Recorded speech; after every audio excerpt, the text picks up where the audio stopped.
पिछले वीडियो में हम लोगों ने संविधान में अनुसूची और संसद के बारे में अध्ययन किया था। मेरे विद्यार्थी, आज हम इतिहास के बारे में कुछ चर्चा करेंगे। इतिहास में एक ऐसा टॉपिक जो बहुत भूलता है, जिसे हम वैदिक सभ्यता के नाम से जानते हैं।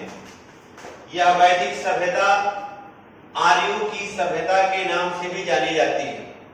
वैदिक सभ्यता का यदि समय देखा जाए तो ये समय 1500 बीसी से 600 बीसी तक का होता है। इस वैदिक सभ्यता को दो भागों में बांटते हैं। एक को कहा जाता है पूर्व वैदिक, जो 1500 बीसी से लेकर और 1000 बीसी तक का होता है। दूसरा है उत्तर वैदिक। उत्तर वैदिक का समय जो है वो 1000 बीसी से लेकर 600 बीसी तक का होता है। थोड़ा सा ध्यान देंगे हमारे विद्यार्थी कि वैदिक सभ्यता में हमें क्या अध्ययन करना है। वैदिक सभ्यता में हमें आर्यों के सभ्यता के बारे में जानकारी मिलती है। वैदिक सभ्यता इसका नाम क्यों पड़ा? क्योंकि आर्यों ने जब सिंधु घाटी सभ्यता पर आक्रमण किया तो आर्यों के बारे में जानकारी का जो प्रमाणिक स्रोत हमें पता है वो है वेद, और वेदों से ही आर्यों के सभ्यता और संस्कृति के बारे में हमें जानकारी मिलती है। इसलिए मित्रों, इस आर्यों की सभ्यता को वैदिक सभ्यता के नाम से जाना गया। अर्थात आर्यों के बारे में जानकारी का जो स्रोत है वो वेद है, इसलिए आर्यों की सभ्यता को हम वैदिक सभ्यता के नाम से जानते हैं। आइए अब पूर्व वैदिक और उत्तर वैदिक में इसे बांट दिया गया है। वेद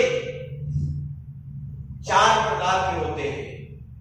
पहला ऋग्वेद, दूसरा सामवेद, तीसरा यजुर्वेद, चौथा अथर्ववेद। वेद का अर्थ होता है ज्ञान, जानना, जानकारी। तो किसका ज्ञान? आर्यों का ज्ञान, उनकी सभ्यता और संस्कृति का ज्ञान। अब आइए ऋग्वेद के बारे में हम थोड़ा ध्यान करते हैं। तो ऋग्वेद सबसे प्राचीन वेद है। ध्यान दिया जाए, ऋग्वेद सबसे प्राचीन वेद है। यह प्रश्न कई बार आ चुका है। ऋग्वेद में 10 मंडल और 1028 सूक्त हैं। ऋग्वेद का जो पुरोहित होते हैं उन्हें हम होता या होतृ के नाम से जानते हैं। ऋग्वेद के जो ब्राह्मण ग्रंथ हैं वह ऐतरेय और कौस्तिकी हैं। ऋग्वेद के जो आरण्यक हैं वह ऐतरेय और कौस्तिकी हैं। ऋग्वेद के जो उपनिषद हैं वह ऐतरेय और कौस्तिकी हैं। और ऋग्वेद का जो वेद होता है वह है आयुर्वेद। अर्थात ऋग्वेद, सामवेद, यजुर्वेद और अथर्ववेद, इन वेदों का अध्ययन हम 4 टॉपिक के अंतर्गत करते हैं, जिसमें हमने आपको पुरोहित, ब्राह्मण, आरण्यक, उपनिषद और उपवेद बताया। अब थोड़ा सा ध्यान दिया जाए, इस ऋग्वेद में जो 10 मंडल पाए हैं, इस 10 मंडल में सबसे महत्वपूर्ण जो मंडल प्रश्न जो बनता है वो तीसरा है। और प्रश्न बनता है कि गायत्री मंत्र का उल्लेख ऋग्वेद के किस मंडल से मिलता है। तो थोड़ा ध्यान दिया जाएगा। इसको याद कैसे रखेंगे? तो देखिए, गायत्री में 3 अक्षर आते हैं। यदि देखा जाए मोटे रूप से तो गायत्री में 3 अक्षर आते हैं और तीसरे मंडल में इसका उल्लेख मिलता है। गायत्री मंत्र यानी तीसरे मंडल के जो रचयिता हैं, गायत्री मंत्र के जो रचयिता हैं वो कौन है मित्रों? वो है विश्वामित्र। तो तीसरे मंडल, प्रश्न बना है कि गायत्री मंत्र का उल्लेख किस वेद में? तो गायत्री मंत्र का उल्लेख ऋग्वेद में। मंडल यदि पूछा जाए तो मंडल क्या होगा? मंडल होगा तीसरा। अब आइए थोड़ा चर्चा करते हैं सामवेद। सामवेद संगीतमय वेद है। सामवेद संगीत का सबसे प्राचीनतम साक्ष्य प्रस्तुत करता है। तो संगीत आपको कब अच्छी लगती है? ध्यान दिया जाए, संगीत हमें तब अच्छा लगता है जब हमारे मनपसंद कोई कार्य हो। और मनपसंद कार्य जैसे मान लीजिए आपसे पूछा जाए कि आप विवाह किस प्रकार का करना चाहते हैं मिस्टर दीपक जी, तो उत्तर होगा प्रेम विवाह। यानी प्रेम विवाह को हम गंधर्व विवाह के नाम से भी जानते हैं। तो संगीत कब अच्छा लगेगा? जब गंधर्व विवाह होगा। सामवेद को हम लोग पढ़ रहे हैं, थोड़ा सा ट्रिक इसमें हम अप्लाई कर रहे हैं, तभी आपको याद होगा, क्योंकि नाम बहुत कठिन है, इसलिए इसको हम लोग थोड़ा सा ठीक से पढ़ेंगे। तो संगीत कब अच्छा लगेगा? जब गंधर्व विवाह होगा। अर्थात सामवेद का, ध्यान दिया जाए, उपवेद क्या है? गंधर्व वेद। सामवेद का उपवेद क्या है? गंधर्व वेद। अब ध्यान दिया जाएगा, प्रेम विवाह या गंधर्व विवाह जब व्यक्ति करने जाता है, तो आजकल के बच्चे ऐसा नहीं है कि प्रेम विवाह किए, शादी किए, चल दिए, नहीं, अपने माता पिता की इच्छा से प्रेम विवाह को वो करते हैं। तो एक बच्चा प्रेम विवाह के लिए अर्थात गंधर्व विवाह के लिए, ध्यान दीजिएगा, सामवेद हम लोग पढ़ रहे हैं, अपने माता पिताजी से कहता है। एक बच्ची अपने माता पिताजी से कहती है, तो उस बच्ची के कथनानुसार उसके पिताजी 5 लोगों को लेकर उस लड़के के घर जाते हैं कि देखें हमारी बेटी जो लड़का पसंद की है वो किस प्रकार का है। तो 5 लोगों को पहली बार लेके जाते हैं। ध्यान दिया जाएगा, 5 लोग अर्थात पंच 20। ब्राह्मण में हम आ गए सामवेद के, गंधर्व विवाह कराए। अब 5 लोग पहली बार गए देखने लड़के को, तो निकल के आ गया पंच 20। लेकिन फूफा जी लड़की के नाराज हो गए। क्यों नाराज हो गए? क्योंकि फूफा जी ने लड़की को पाला पोसा था, पढ़ाया लिखाया था, और वह कलकत्ता रहते थे। उन्होंने फोन किया कि खबरदार, बिना हमारे आज्ञा के हमारी बच्ची का विवाह यदि तय किया तो अच्छी बात नहीं है। तो फिर फूफा जी का भी इंतजार किया गया और फूफा जी भी आए। तो पहले 5 लोग जो गए थे उनके साथ फूफा जी फिर दोबारा जा रहे हैं। तो कहने का मतलब 5 वो और एक फूफा जी 6 हो गए। तो 6 को संस्कृत में हम लोग षड्विश के नाम से जानते हैं। तो दूसरा ब्राह्मण क्या निकल के आ गया? षड्विश। ध्यान दीजिएगा, बहुत टेढ़ा नाम है, हम ट्रिक के माध्यम से आपको कथा के माध्यम से याद करा रहे हैं। अब जब फूफा जी गए, देख लिए लड़का सही है, लड़का का परिवार सही है, तो फूफा जी ने शादी के लिए हाँ कर दी। जब शादी के लिए हाँ कर दी तो ध्यान दिया जाए, अब तिलक वगैरह की तैयारी हो रही है और तिलक में पूरा जमाना जाता है, उनके पूरे जवार के लोग जाते हैं, जो उनके संगे मित्र संगाती होते हैं, सब जाते हैं। अर्थात पूरा जमाना तिलक में जाता है। तो पूरा जब जमाना गया तो तीसरा ब्राह्मण निकल के आ गया, जैमिनी। ध्यान दिया जाएगा, तो पहला ब्राह्मण 5 लोग गए, पंचविश, दूसरा ब्राह्मण 6 लोग गए, षड्विश, और तीसरा पूरा जमाना गया, जैमिनी। अब तिलक पहुंच गया तो मंगलाचार शुरू होता है। मित्रों थोड़ा सा ध्यान दीजिएगा, तरीका हमने केवल आसान तरीके से पढ़ाने का प्रयास किया है। दरवाजे पर मंगलाचार औरतें गाती हैं, और मंगलाचार जब गाती हैं तो उसमें गाने कौन पहले गाएगा, इसके लिए थोड़ी सी समस्या हो जाती है। बच्चियां नहीं चाहती हैं कि पहले हम गाएं, लेकिन उसमें बूढ़ी माता जी निकल के आती हैं और वही गीत सर्वप्रथम निकालती हैं। तो ध्यान दिया जाए, जो पहली बार गाता है यानी संगीत जो पहली बार सुनाएगा उसे हम कहते हैं उद्गाता, यानी पहली बार उसने उद्गार व्यक्त किया। इसलिए सामवेद का जो पुरोहित निकल के आया वो क्या आया? उद्गाता। अब ध्यान दिया जाए, पुरोहित हो गए उद्गाता, ब्राह्मण हो गए पंचविश, षड्विश और जैमिनी। आरण्यक सामवेद का नहीं होता। अब आइए उपनिषद। उपनिषद जब कोई गाएगा तो गाना किसमें गाया जाता है? छंदों में। और जब छंदों में गाया जाता है और सब लोग मिलकर गाते हैं तो उपनिषद में निकल के आ गया छांदोग्य और जैमिनी। अब ध्यान दिया जाए, उपनिषद हो गया छांदोग्य और जैमिनी, और उपवेद क्या हो गया? मैंने पहले ही बताया था कि सामवेद का उपवेद गंधर्व वेद है, अर्थात संगीत का सबसे प्राचीनतम साक्ष्य, यानी संगीत का जो 7 स्वर मिले हैं वो किस वेद से मिले हैं? सामवेद से। और वो 7 स्वर हैं क्या? सा, रे, ग, म, प, ध, नी। अब ध्यान दीजिएगा, सा, रे, ग, म, प, ध, नी, ये 7 स्वर जो मिले हैं ये कहां से मिले हैं? सामवेद से। सामवेद के बाद अब हम यजुर्वेद का अध्ययन करने चल रहे हैं।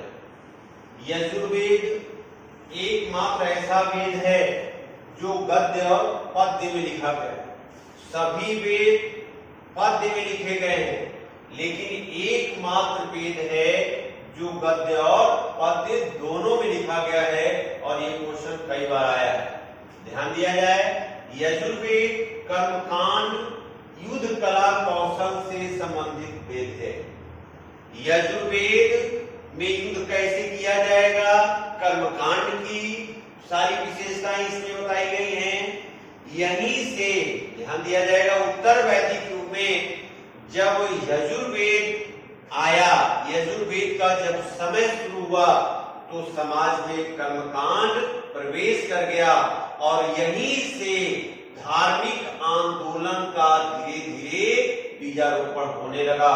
मित्रों, अब देखा जाए कि यजुर्वेद को 2 भागों में बांटा गया है।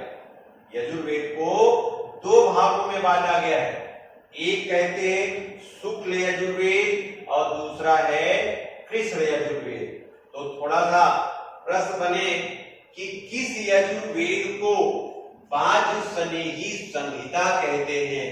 तो थोड़ा सा समझिएगा, ये केवल समझाने के लिए है, कोई व्यक्ति विशेष पर कोई टिप्पणी हमारी नहीं है, इसके लिए क्षमा प्रार्थी है। व्यवहार में चीजों को ट्रिक के आधार पर समझाते हैं, इसलिए थोड़ा सा इसको इग्नोर किया जाएगा। हम लोग देखते हैं कि जहां शुक्ला जी लोग होते हैं, यदि मेरे क्लास में 2-4 बच्चे शुक्ला जी हो गए तो झगड़ा जरूर करते हैं, अर्थात आपस में बाजना शुरू। तो कौन बाज रहा है? शुक्ला जी लोग बाज रहे हैं।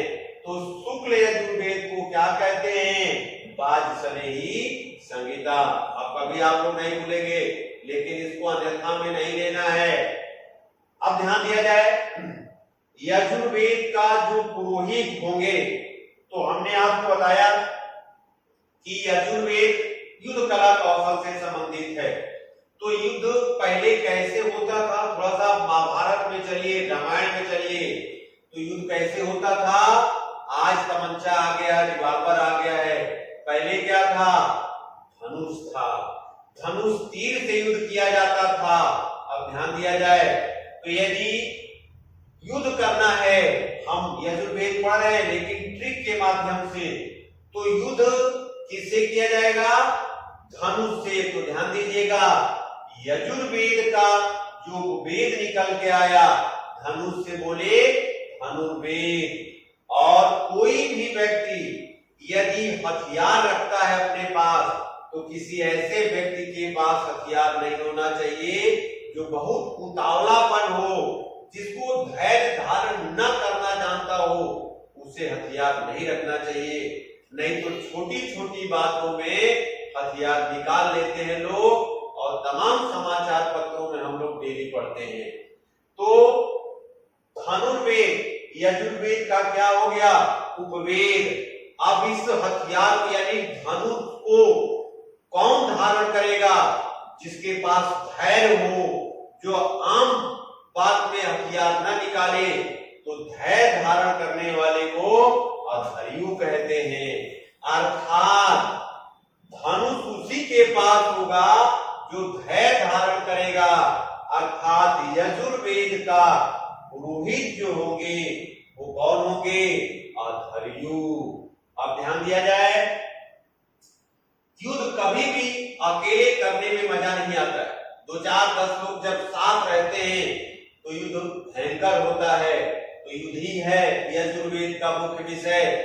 तो ब्राह्मण की यदि बात किया जाए कि यजुर्वेद का ब्राह्मण कौन है, तो हमने कहा कि युद्ध करने के लिए कई लोगों को एक साथ होना चाहिए, यानी ब्राह्मण निकला शतपथ, सभी लोग साथ चलो युद्ध करना है। तो ब्राह्मण ग्रंथ क्या है? शतपथ। अब ध्यान दिया जाए, और जब युद्ध होगा सभी लोग साथ चलेंगे तो युद्ध बहुत भयानक होगा, बहुत बृहद होगा। अर्थात अरण्यक की बात यदि करें तो पहला इसका अरण्यक होगा, युद्ध बहुत बृहद हो रहा है। तो पहला अरण्यक हो गया विदारण्यक, दूसरा हो गया तैतरी, और सब लोग साथ मिलकर युद्ध कर रहे हैं। तो तीसरा इसका अरण्यक हो गया शतपथ। तो अरण्यक क्या हो गया? युद्ध बहुत बृहद, मतलब वेदारण्यक, तैतरी और शतपथ। अब आइए यजुर्वेद का उपनिषद देखा जाए। तो ध्यान दिया जाए, उपनिषद में पहला उपनिषद विद्यारण्यक उपनिषद है, दूसरा है कठोपनिषद, तीसरा है ईशोपनिषद और चौथा है श्वेताश्वर। आप ध्यान देंगे, इस विद्यारण्यक उपनिषद में गार्गी और याज्ञवल्क्य का संवाद मिलता है। ये क्वेश्चन कई बार आ चुका है कि गार्गी और याज्ञवल्क्य का संवाद कहां मिलता है? विद्यारण्यक उपनिषद में। और यम और नचिकेता का संवाद इस कठोपनिषद में मिलता है। इस प्रकार यजुर्वेद का अध्ययन हम लोगों ने किया कि यजुर्वेद एक ऐसा वेद है जो गद्य और पद्य दोनों में लिखा गया है। यजुर्वेद को शुक्ल यजुर्वेद और कृष्ण यजुर्वेद के नाम से। यजुर्वेद के बाद हम लोग अथर्ववेद का अध्ययन करने चल रहे हैं। ध्यान दीजिएगा, जब युद्ध किया जाता है तो युद्ध से बहुत नुकसान होता है। उस नुकसान को पूरा करने के लिए फिर हम लोग कुछ कृषि कार्य करना चाहते हैं। तो आइए, कृषि का अर्थात अथर्ववेद किससे संबंधित है? वह कृषि के उपकरण, जादू टोना, भूत प्रेत, वंशीकरण, अर्थात अथर्ववेद कृषि जादू टोना से संबंधित वेद है। ध्यान दिया जाएगा, अथर्ववेद का जो पुरोहित होते हैं वो ब्रह्मा जी हैं, यानी ब्रह्मा होता है। और अथर्ववेद का उपवेद वो शिल्प वेद होता है। अथर्ववेद का ब्राह्मण गोपक होता है और अथर्ववेद का अरण्यक नहीं होता। अथर्ववेद का उपनिषद में मुख्य रूप से 3 उपनिषद यहां देखेंगे। पहला है मुंडकोपनिषद। इस मुंडकोपनिषद में ये प्रश्न कई बार आया है, प्रिय विद्यार्थी थोड़ा सा इसको ध्यान दिया जाए। मुंडकोपनिषद में भारत का आदर्श वाक्य सत्व में जयते इसी मुंडकोपनिषद से लिया गया है। और इसी मुंडकोपनिषद से प्रभावित होकर, प्रेरित होकर अशोक ने अपने सारनाथ जो अभिलेख है अशोक का, वहां सत्व में जयते शब्द को उत्कीर्ण करवाया है। तो ये क्वेश्चन बहुत महत्वपूर्ण है, हर परीक्षाओं में पूछा गया है, इसलिए इसको ध्यान रखेंगे आप लोग। दूसरा है मांडुक्य उपनिषद। तो इस मांडुक्य उपनिषद में जो ओम शब्द और ब्रह्मा शब्द मिलता है वो कहां से लिया गया है? इस मांडुक्य उपनिषद से। और तीसरा है प्रश्नोपनिषद। इस प्रकार हम लोगों ने देखा कि वेद जिसका अर्थ होता है ज्ञान, वेद को थोड़ा सा एक चीज और चर्चा कर दे रहे हैं कि वेद को किन किन नामों से जानते हैं। थोड़ा सा देखिएगा, वेद को हम श्रुति कहते हैं। क्या कहते हैं? वेद को श्रुति कहते हैं, अर्थात वेद का मतलब होता है ज्ञान, तो श्रुति का अर्थ भी होता है ज्ञान, अर्थात वह ज्ञान जो एक पीढ़ी से दूसरे पीढ़ी को सुन कर प्राप्त होता है, ऐसे ज्ञान को श्रुति कहा जाता है। वेद को श्रुति के बाद कहते हैं अपरुषय।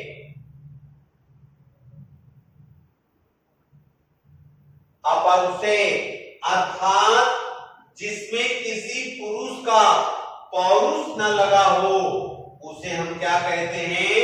अपरुषय। इसीलिए वेद को क्या कहा गया है? ईश्वर कृत रचना कहा गया है। और इसके बाद वेद को हम कहते हैं संहिता। ध्यान दिया जाए तो वेद को कितने नामों से जानते हैं? एक वेद है, दूसरा श्रुति है, तीसरा अपरुषय है, चौथा संहिता है। अर्थात जब इसका आधुनिक रूप यानी जब इसको संकलित किया गया वेद को, तब इसे नाम दिया गया संहिता। इस प्रकार वेद हम लोग एक सामान्य जानकारी इस चित्र के माध्यम से आज की वीडियो में हम लोगों ने लिया है। प्रिय विद्यार्थियों, अब आपसे अनुरोध है कि इसे अधिक से अधिक सब्सक्राइब करें, शेयर करें और इतिहास में अगला टॉपिक हम क्या पढ़ाएं यह कमेंट में जरूर लिखें। दूसरी बात, आपसे एक अनुरोध करना चाहते हैं कि थोड़ी सी जो तकनीकी गड़बड़ियां आ रही हैं, काफी बच्चों ने कहा है कि सर छोटा लिख रहे हैं, थोड़ा बड़ा करिए, साफ नहीं आ रहा है, तो इसके लिए करजोर प्रार्थना हमारा है कि थोड़ी सी समस्या है उसको थोड़ा सा आप लोग इग्नोर करिए। बाकी चीजें जो स्पष्ट हैं, हमारे बोलने में, समझाने में कोई कमी आ रही हो तो उससे आप बताएं, और अगला कौन सा टॉपिक आप इतिहास में पढ़ना चाहते हैं उसे कृपया बताएंगे कमेंट करके। बाकी अगले वीडियो में हम लोग फिर मिलेंगे।